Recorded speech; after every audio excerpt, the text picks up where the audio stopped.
মৰমৰ ছাত্ৰ-ছাত্ৰীসকল, আজি আমি এই টাইগাৰ ইন দ্য জু নামৰ কবিতাটি আলোচনা কৰিবৰ কাৰণে আগবাঢ়িছো। কবিতাটিৰ কবি লেছলি নৰিছ। তোমালোকে শিৰোনামৰ পৰা নিশ্চয় গম পাইছা যে কবিতাটিৰ বিষয়বস্তু অলপ বেলেগ ধৰণৰ, কাৰণ আমি সকলোৱে জানো বাঘ জংঘলত থাকে, কিন্তু ইয়াৰ বিপৰীতে আমাৰ কবিতাৰ শিৰোনামত আছে বাঘটো চিৰিয়াখানাত আছে। এতিয়া কথাটো হ'ল যে প্ৰত্যেক জীৱই তাৰ প্ৰাকৃতিক অৱস্থা আৰু তাৰ বন্দী অৱস্থাত বেলেগ বেলেগ ধৰণে আচৰণ কৰে। সেয়া আমাৰ মানৱ জীৱনৰ ক্ষেত্ৰতো প্ৰযোজ্য হয়।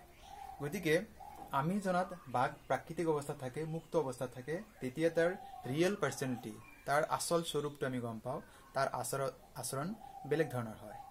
একেদৰে একেটি বাঘক যদি আমি পিঞ্জৰাবদ্ধ কৰি দিওঁ বা চিৰিয়াখানাত আমি আবদ্ধ কৰি ৰাখোঁ, তেন্তে বাঘৰ যিটো প্ৰকৃত স্বৰূপ হয়, তাৰ যিটো প্ৰকৃত আচৰণ আমি সেইটো গম নাপাম। তেতিয়া বাঘে এক বেলেগ ধৰণৰ আচৰণ কৰে। আৰু এই কথাখিনি আমি স্কুলীয়া জীৱন বা আমাৰ সাধাৰণ মানুহৰ জীৱনৰ ক্ষেত্ৰতো প্ৰয়োগ কৰিব পাৰোঁ।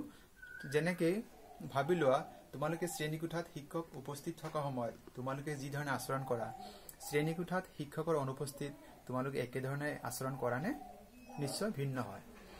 ঠিক তেনেদৰে বাঘ এটি মুক্ত অৱস্থা, নেচাৰেল কণ্ডিশ্যনত যেতিয়া থাকে, তেতিয়া বাঘৰ আচৰণটো বেলেগ ধৰণৰ হয় বা বাঘৰ খঙৰ প্ৰকাশ আদি বেলেগ ধৰণৰ হয়।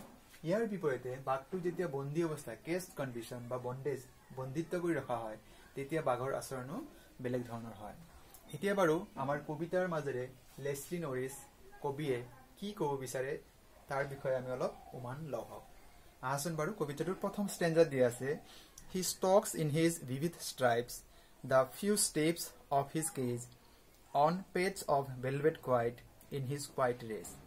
কবিতাটিয়ে প্ৰথম স্তৱকত দিয়া আছে যে বাঘ এটি পিঞ্জৰাবদ্ধ অৱস্থাত আছে আৰু পিঞ্জৰাৰ আকাৰ অনুপাতে কেইখোজমান অগা পিছা কৰি আছে, আৰু বাঘৰ গাত যি স্পষ্ট দাগ আছে, আঁচবোৰ আছে, সেইবিলাক বহুত স্পষ্ট ৰূপত দেখা পাইছে। বাঘে গাম্ভীৰ্যপূৰ্ণভাৱে কোনো খৰখেদা নকৰাকৈ খোজকাঢ়িছে, আৰু ই খোজকাঢ়োতে কোনো ধৰণৰ শব্দ ইয়াতে হোৱা নাই।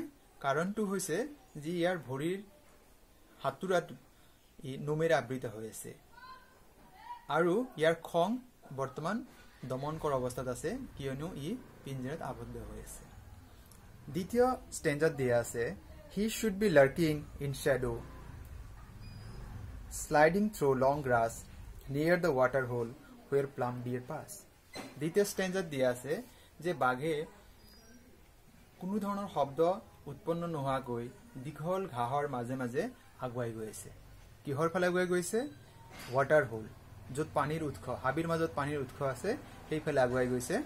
কিয় আগুৱাই গৈছে যদি আমি উত্তৰটো বিচাৰোঁ, আমি গম পাম যে বনৰীয়া জীৱ জন্তুবিলাকে তাত পানী খাব যায়, আৰু বাঘে তাৰ চিকাৰ তেজাল হৰিণাবোৰ তাৰ পৰা ধৰিব। তৃতীয় স্তৱকত দিয়া আছে, he should be snarling around houses at the jungle's edge, burying his white fangs, his claws, terrorizing the village. তৃতীয় ষ্টেঞ্জাত দিয়া আছে যে বাঘে জংঘলৰ দাঁতি কাষৰীয়া অঞ্চলসমূহৰ যি ঘৰ আছে তাৰ ওচৰে পাজৰে গৈ গুজৰণি মাৰে। বাঘে নিজৰ বগা দাঁত, হাতোৰা আদি দেখুৱাই গাঁওবাসীৰ মাজত এক আতংকময় পৰিৱেশৰ সৃষ্টি কৰে।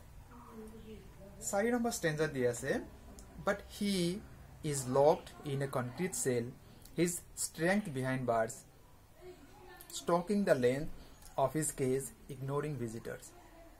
4 নম্বৰ ষ্টেঞ্জা মতে বাঘ এতিয়া এটি সৰু কোঠাত আবদ্ধ হৈ আছে, যাৰ বাবে তাৰ সমস্ত শক্তি সেই কোঠাটোতে আবদ্ধ। এই শক্তি প্ৰয়োগৰ কাৰণে কোনো অৱকাশ পোৱা নাই, কোনো সুযোগ পোৱা নাই। আৰু সেই বাঘটোক চাবলৈ যিবিলাক দৰ্শনাৰ্থী আহিছে, যিবিলাক মানুহ বাঘটোক চাব আহিছে, সেই মানুহসকলৰ প্ৰতি বাঘে কোনো ধৰণৰ গুৰুত্ব প্ৰদান কৰা নাই, তেওঁলোকক অৱজ্ঞাহে কৰিছে। আৰু অৱজ্ঞা কৰাৰ কাৰণ এইটোৱেই, বাঘে ভাবিছে এই মানুহখিনিয়ে তেওঁৰ শত্ৰু, যাৰ বাবে সেই মানুহখিনিৰ প্ৰতি কোনো ধৰণৰ তেখেতে গুৰুত্ব প্ৰদান কৰা নাই।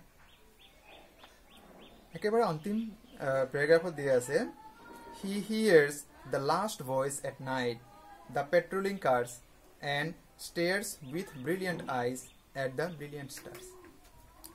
বাঘটো যেহেতু পিঞ্জিরাবদ্ধ হৈ আছে, গতিকে এই পিঞ্জিরাবদ্ধ অৱস্থাত আমি দেখা পাইছো যে বাঘে টোপনি নোহোৱাকে হাৰে থাকে। বাঘে হাৰে থাকে বাবেই যিবিলাক পহৰাদাৰী যিবিলাক গাড়ী আছে, সেই ৰাতি পহৰাদাৰী যিবিলাক গাড়ী অহা যোৱা কৰে তাৰ শব্দবিলাক শুনা পায় আৰু এক উদাস মনেৰে বাঘটো যেহেতু বন্দী হৈ আছে, ই স্বাধীনতাৰ বিচাৰি পোৱা নাই, ই নিজৰ প্ৰাকৃতিক অৱস্থাত থাকিব পৰা নাই, গতিকে বাঘে নিজৰ উজ্জ্বল চকুজুৰিৰে আকাশৰ উজ্জ্বল তৰাৰ ফালে লাগি চাই আছে। আমি নিশ্চয় জানো যে মানুহ যেতিয়া চিন্তামগ্ন হয় তেতিয়াই কোনোবা ফালে লাগি চাই থাকে। আচলতে এই কবিতাটিৰ মূল বিষয়বস্তু হৈছে দুটা বিষয় মই ইতিমধ্যে উল্লেখ কৰিছে, যে নেচাৰেল হেবিটেট প্ৰাকৃতিক অৱস্থা আৰু বন্ডেজ অৰ কেজ কণ্ডিশ্যন। এই দুটাৰ বিষয়ৰ ওপৰত গুৰুত্ব প্ৰদান কৰিয়েই কবিতাটোৰ মূল বক্তব্যখিনি কবিয়ে বৰ সুন্দৰভাৱে উপস্থাপন কৰিছে। এতিয়া আমি কবিতাটোৰ যদি ৰাইমিং স্কিম আমি লক্ষ্য কৰোঁ তেন্তে আমি গম পাম যে এই কবিতাটিৰ ৰাইমিং স্কিম হৈছে he stalks in his vivid stripes the few steps of his cage on pads of velvet quiet in his quiet rage. তেন্তে আমি দেখা পাওঁ যে আমাৰ ইয়াৰ যিটো ৰাইমিং স্কিম আছে কবিতাটিৰ,